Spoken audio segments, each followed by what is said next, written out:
Мен азыр Фрунзе магазинде турам. Сахар 79 сом экен.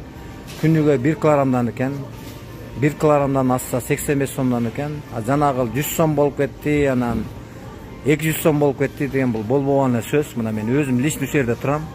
Сахар 79 сом деп турат да. Мен уже көрүп атам мына. Бул Фрунзе магазинде мына.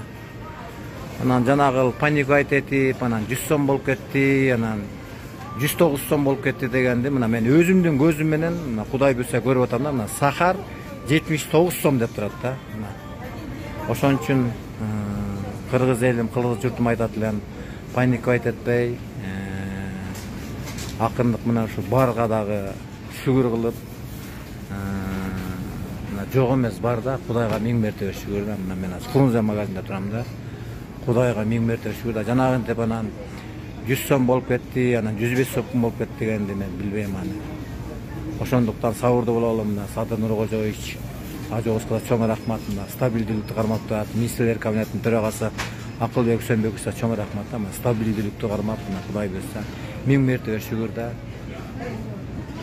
Жокко кайыл болуп, барга шүгүр кылалы да.